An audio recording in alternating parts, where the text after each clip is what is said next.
দিনটি ছিল 16ই জানুয়ারি। ভিডিওটা আপলোড করতেও দেরি হলো, কারণ একটু ব্যস্তই ছিলাম।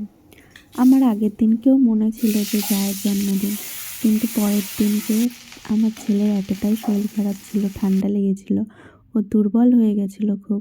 ওই জন্য না ওকে নিয়ে এত ব্যস্ত হয়ে পড়েছিলাম যে মনেই ছিল না।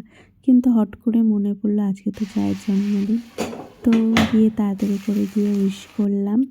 তাও ভাবলাম কী করবো, এতটাই বেলা হয়ে গেছে যে তখন আর কিছু করার সময়ও ছিল না। তাই বরকে বললাম যে একটু মাংস এনে রাখো, রাত্রেবেলা কিছু যদি করে দিতে পারি। তো দুপুরবেলায় আমি মাংস টাংস সব ধুয়ে রেখেছিলাম, আর রাত্রেবেলা একটু 5 রকমের ভাজা, ডাল আর মাংস, আর দুপুরবেলায় মাছটা করে রেখেছিলাম, আর শাশুড়ি মা পায়েস বানিয়ে রেখেছিল।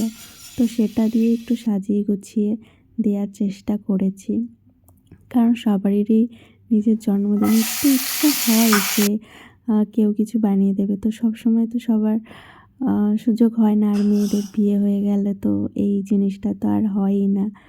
তো যাই হোক, একটু ভাবলাম কিছু যদি করে দিতে পারি সবারই একটু ভালো লাগে। আর ভাবলাম তোমাদের সাথেও ভিডিওটা শেয়ার করি, কারণ অনেক দিন ধরে আমার ভিডিও শেয়ার করা হয়নি। অনেক দিন না, অনেক মাস হয়ে গেছে, কারণ ছেলেকে নিয়ে আমার সময় হয়ে ওঠে না। তো এই ছিল আজকের আমার ভিডিও।